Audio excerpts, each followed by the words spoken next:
Good morning, everyone. So it's the 15th of March and getting closer to the end of April when someone could arrive in Les Sables d'Olonne, but it's all quiet on the whole home front. Not a lot going on except for the fact that Jeremy got around Cape Horn last night about 3 o'clock or something, or this morning about 3 o'clock in the morning, UTC, and Kirsten's still trapped and all the rest of it. But before we get into that, just come along here. And I know a lot of you are on YouTube. You know, we get about 3,000 people following this on YouTube, and you're not on Facebook and so on. So before we get to that, I just want to show you something because there's a lot goes on Facebook. I'm not sure what's going on with the screens here, but basically, if you're not on Facebook, and here's the screen of our website. That's the homepage of the website. There's two things you need to know. The first thing is if you scroll down, you can actually get to these little boxes here and you can pick up on anything at all on the website. You get the daily tracker updates, entrance satellite calls,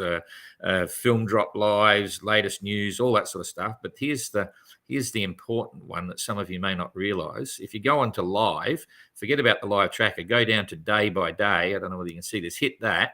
And when you get there, the first thing that comes up, this is all our social media, okay? So first of all, you got all the sound clouds, and that's the recorded satellite phone calls. But even if you're not on Facebook, right, or you're not on Twitter or anything like that, you can actually still read all the posts here from the website. So if you're a YouTube fan and you're not ever on Facebook or anything, you can come here onto the day by day and you can read all of our posts on social media. Doesn't matter where it is, it's all here, okay?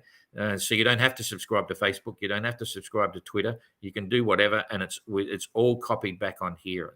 So it's something that a lot of people forget about. But anyway, or you haven't explored the website totally, so part of the fun. Anyway, back to the tracker. And just remember, if you're on YouTube, subscribe to the channel. We'd like to see the numbers build. And send us your comments. Tell us where you are. Same on Facebook. Always good to see where people are coming from. There's some that we should have a competition, who's from the weirdest place in the world. But anyway, because there's lots of interesting things. Anyway, coming back to business here. I've gone too far down, so I can't get to the dingo. We'll zoom in a bit here on Jeremy. That was the big news. He got around, missed the bad weather. He's had a really nice ride around Cape Horn. And this was that blow that sort of turned into nothing, which is going to be 80 knots a week ago or something.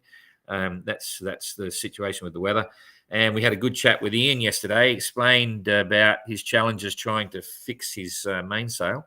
Still can't do it. He's going to leave it there all the way around, which is quite interesting. So, it's a 20 centimetre, 30 centimetre rip, and he's sailing with 3 reefs in the main, and that's it until he gets some calm weather. But he says he's not even going to try until he gets around Cape Horn.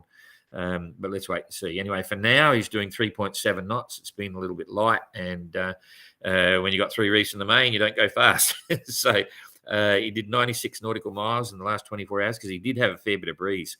But now he's close to, this has formed up into a typical low, and so there's not a lot of breeze in the middle, so he'll slow down as he gets closer, but we'll follow the weather. Anyway, Jeremy got around, as I said, he was a fair way off, so I doubt he may have seen it. He may have seen Cape Horn. Certainly the guys on the island there, that live there on weather station and the lighthouse, probably wouldn't have seen him. They wouldn't have. 15 miles out, it's too far. So we'll bounce the weather forward, and you can see what's going to happen in the next 12, 24 hours. So Jeremy's got a nice breeze there for a while, and then he's going to go calm before he sort of pokes his head out into this strong or building northerly. That's about 24 hours from now. So overall, it's not too bad because it's going to, if you can see that for Jeremy and both Ian's got very favourable winds, but just looking at Jeremy, he doesn't quite reach the strong northerlies, but he gets after the calm, he's got a nice westerly, so that'll be him. That's all fine. And Ian here for his 3 reefs in the main, he's going to be pushed along quite nicely because this is sort of 30 gusting 38, 5 metre seas, typical Southern Ocean stuff. And Jeremy's going to get calmer seas as he goes around the corner. So that's in the first 24 hours. Then rolling it through, I need to step back so you can see what's happening here. Hit that again, and and there we go. So all looking pretty good for Jeremy. That's quite a good following breeze there, stronger following breeze, all from the right direction. So he's going to be pushing around pretty well. And that's 48 hours out. He's got this really good breeze too. He'll probably scoot up the side of the Falklands, so he won't go through Stretto de la Mer. So that'll be his plan, and he's got the right weather to do that. So a couple of days out, and then Ian is still rocking along with very good weather for that part of the world. And Jeremy's going to have, look at this, just perfect, straight where he wants to go. So it's all following breezes right through for the third day. And Ian's, I'm going to push this a few days just so you can see what's happening with Ian as well. So Jeremy's still got a good breeze, 4 days out, no complaints there. And then we're into the 19th. This was going to be a storm, but for Ian, but it might not shape up that way. So the 19th, another 4 days. So let's say 100 miles a day for a 3-reef main. Ian's going to be down around here at that stage. I'd say he's going to be around about there. So that's on day 4, just where my cursor is now. Oh, I need to put that there. We'll forget about Jeremy for the moment. So Ian's going to be about where the cursor is now on day 4. And that was supposed to be a bit of a blow, but it's only going to be a puff for him. So he's okay there. 20, 21, all still favourable breezes. Something coming here, but it's going underneath him. That's just a strong northerly. It's not what I'd call a storm at all. It's in the 23rd. I think Ian's going to, so far, by the look of this forecast, even with a 3-reef main, because I wanted him to hurry up to get around, he might be lucky. That'll be fantastic if he does. So it looks as if it's nothing of any dramatic nature coming his way. So fingers crossed. Touch wood, touch wood. Anyway, okay, so now we come back to the main game here, and I'm going to replay the video here later just to show you the dramatic turn of events for Kirsten, who's still parked. Right now, as you can see, she's parked in the hole there, and Abelish and Simon are roaring north, and Goog down the bottom here, he's parked as well. So, and you can see it's all about this high for Captain Goog, and also for Simon and Abelish, and these relatively weak trade winds here, the southeast trades, with a trough in the middle here that's squashed up between these two systems and trapped Kirsten. So we'll now just push this up one, and I think we can just about, we can do all 3 of them just to roll it forward. So for now, Captain Goog, 1.8 knots. He's done 71 nautical miles in the day. I know he's enjoying himself because it's quite pleasant, not a lot of breeze. But he's done pretty well, actually, to do 71 nautical miles. That's not bad because he's in the middle of it. Anyway, and Simon having another beautiful day. Every day he gets up. It's a sou'easter. Whoop, whoop. He's doing 6.6 knots, roaring north. And then Abelish doing 6 knots, 142 nautical miles in the day. I didn't get Simon's day, 157. So Simon's taken out a little bit, probably less than 20 miles. And what's Kirsten doing? 0.6 of a knot. Surprise, surprise. She's done 37 nautical miles in the day, hasn't gone anywhere. And now the distances are quite startling, and it's going to carry on maybe for another 24 hours. So let's just look at Simon and Abelish. Simon is now probably 200 miles behind Abelish. So within a day and a bit striking distance, and his boat's showing to be faster. So that's kind of interesting. And then if we go Abelish to Kirsten, we'll go Kirsten here. Abelish to Kirsten. Boom, boom. We've probably got 200 miles max. So he's within 200 miles. So Kirsten was 500 miles in the lead previously. Now she's back to 200 miles. And it's going to keep going like that for another day probably. So they'll be side by side. Okay. They cannot see or hear you. Oh, sheesh. Okay. The messages are coming in.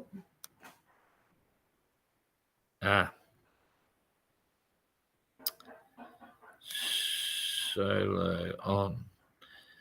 Oops, we've got a bit of an issue going on here. I'm not sure. Hang on a sec. So, solo off for me. Okay, so now I think you can hear me. Sorry, you've missed everything by the sound of it. So I'm going to come back on now and try and get this show on the road.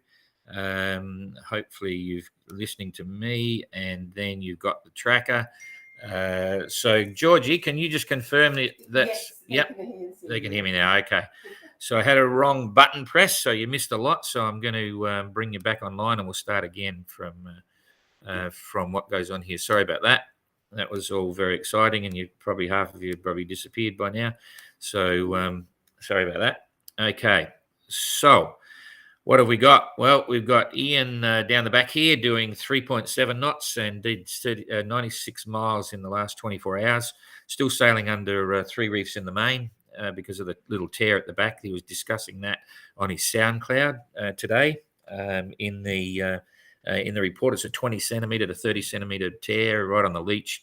It forces him to go 3 reefs in the main, and he doesn't want to fix it until he's around Cape Horn. So that's surprising, but it's understandable too. It can be challenging. Anyway, Jeremy actually got around okay this morning, about 3 o'clock in the morning UTC, and he's well on his way, and he's had a reasonably good run, about 15 miles off. So the guys on the island there at the lighthouse wouldn't have seen him, which is unfortunate. And I'm not sure whether Jeremy would have seen the rock or not. He may have just seen it. It sticks out a long way if you've got clear viz, and I'm not sure. 3 o'clock in the morning would have been night time, so I doubt whether he saw it. He might have seen the light, but I think it only, excuse me, I think the light only goes out 12 miles. I have to have a look on a chart. Okay, so what's happening with their weather now? We'll just roll that through and see how they're going. Okay, so you can see Ian's got pretty good stuff happening. Southerly wind, but it's not strong. The center of that high is disappearing. The low is disappearing now. Jeremy's going to go quiet again. You can see it coming over, and then these northerlies here are building, but he won't quite reach that strong northerly. What will happen is you'll see here it's coming up behind him, and he gets another favourable push from the west, and that'll be just perfect for him. And Ian's the same. If you look over at Ian there, he's got a southwesterly now, no big storms at all. That's great sailing, especially if you've got 3 reefs in the main. And Jeremy's enjoying this favourable wind direction. I'm going to drop it out a bit bigger now, so you can. That might be too big. That's a bit better. So you can see the weather forming as they're what's actually happening, because it's quite surprising. I just did it a minute ago when no one heard me, and it's very good weather. You've got this following breeze for Jeremy that's going to push him along very nicely and where he wants to go. And then same with Ian. You can see Ian's got no upsets at all. Jeremy will start to speed up. That's 30 knots, gusting 40, but he's used to all that now and getting pushed in the right direction. So he's quite happy. This is now 3 days out. So the next 3 days, they've got favourable stuff. And what I do is I'm going to keep it going out until the next week, just to show you what's going to happen with Ian. First of all, you can see Jeremy; he's happy. It's just pushing him straight towards the Sable d'Olonne then, and getting him up north where it gets warmer. But the interest now is Ian, and going around Cape Horn. Basically, this is coming up to the 19th, and this was going to be that storm I thought was coming through and impact him. Now, the reality is it's about 4 days forward. And in 4 days, he's going to be he's not going fast because he's only got 3 reefs. He'll be about 400 miles. So that's about where he's going to be with this wind system here. So I'll get rid of that. I'll hit that. And so where the cursor is about where Ian will be. And that's 30 knots, gusting 40, maybe 45, but no big deal. He'll just get a push there. It's all from the right direction. He can sail with that. It's heavy weather, but it's not what I call a storm. And you can see then, going right through into the 20th, 21st, there's no real storms coming. 22nd, coming up.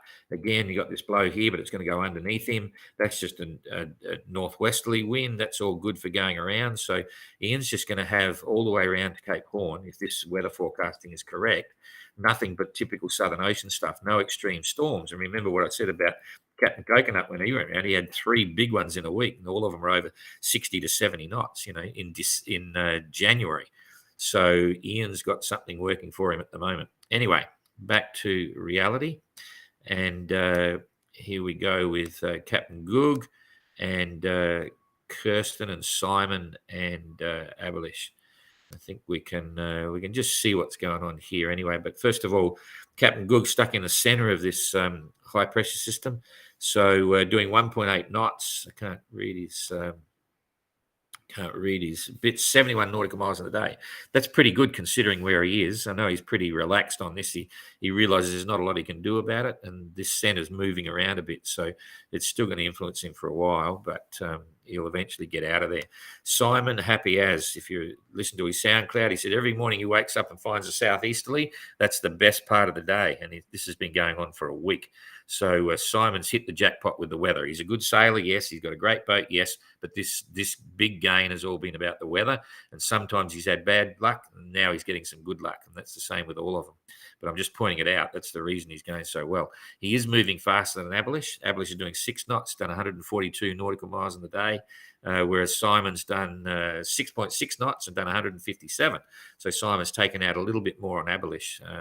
So that's interesting. Poor old Kirsten just sitting there, 0.6 of a knot, hasn't gone anywhere for the last 24 hours, only 37 nautical miles, and it's not looking good for the next 24, 36 hours. It's going to maintain the same thing, and these guys are going to catch up to them very quickly. So distances now, just to give you some perspective on that. Simon, boom, boom. That's on the rum line, couple hundred miles. So Simon is now a couple of hundred miles behind Abelish, and we'll probably take him out somewhere soon because he's proving to be a faster boat right now. But Abelish has got some things up his sleeve yet, so he might pull out his secret sail that people are confused about. Believe me, he has a secret sail or system that will be divulged at the end of the race. He denies it, but that's part of the fun. Remember, he put foils on the boat yesterday. If you listen to his SoundCloud, that's just Abelish. But he's got something. I've seen the pictures, and when he pulls that out, who knows what will happen. And then from Kirsten, of course, Abelish and Kirsten, the distance now, this will be on the leaderboard actually, on the rum line, is probably about 200 miles. So 3-4 days ago, Kirsten was 500 miles in front of Abelish. Now she's only she's only 200 miles in front, and they'll, by tomorrow it'll be less than 100. So it's going to be quite interesting. So we'll get rid of that and let's play this weather out. We could do it to show you. In fact, I'll go back on the big picture now just to confirm again what's happening. These trades are strengthening here, but there's still a massive light hole there, and this trough of no wind is just sitting there. And that's just the compression of the two systems. So that used to be a high, and that's the middle of the high that's squashed out. It's a bit complicated to explain everything that's going on, but you can see it's just trapped Kirsten. She may get lucky on this, but let's just show you what's going to happen here as it goes forward. So this is 3, 4, 5, 6, 7, 8, 9, 10 hours. So about 10 hours, nearly 12 hours from now, not much is changing. So in 12 hours, and when I say not much is changing, you'll see this line of wind hasn't moved either. It's just sitting there. So both Abelish and Simon are now heading towards that band. And when they cross over, if they crossed over today, there's no wind. That's the first thing that happens. And that's relevant to Abelish. You'll see there's 12 hours. I'll take him through to 24, and then I'll explain it. And if you look at Kirsten now, she's starting to get the breeze. So in about 10 or 12, she'll start moving in about 6 or 7 hours. And she'll just start heading, not quite northerly. She'll have a bit of west in it, but she will start to sail slowly in about 6 or 7, or say 10 hours. Okay. And then by the time we get to 24 hours, I'll explain, there's 24 hours out from now. Two things have happened. First of all, you can see now that that green band of wind is dying off. But Abelish and Simon have ridden that pretty consistently for at least 20 of those hours. So they're going to be they're probably going to be about there somewhere. Okay, whereas Kirsten's going to be really alongside them. So Kirsten will be maybe 100 miles in front. That's about all. And Simon's going to be up here a little bit as well. So then you can see that's only 1 day out, and I'll just keep pushing this through. You'll see that it gets very light for both, and by then Simon's going to run out of breeze. He's going to come up here. It's going to go light, but Kirsten will get a bit more pressure because it's actually from a good direction. When it's light like this, it's nice to have it just forward of the beam. So she'll be able to go what we call close reaching. When it's not on the beam, it's just forward of the beam, but it's not to windward, and that's the closest point of sail.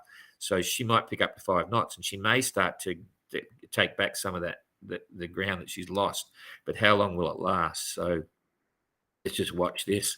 It starts to join together, and what am I seeing here? I'm seeing slightly better wind for Kirsten, but not hugely different because it's starting to lighten off again. And then Abelish is in trouble with these super light winds. Simon's going to be catching up to Abelish a little bit, but still light. And Kirsten, if she's coming up here, not a lot. It's a bit hard to pick now. It's a bit hard to pick. They're all, getting a bit mushy. And there's no big break for her. If we go back now and look at this, you can see it's all just very light. Here's the doldrums up here. If we put the grid in, you can see here's the equator there. This is the doldrums in here, but it's still really light. There's no trade winds. Just when Kirsten needs the trades, they're still not there. And it's just light and fluffy. So it's just really slow, and it's getting worse. This is only 3 days ahead.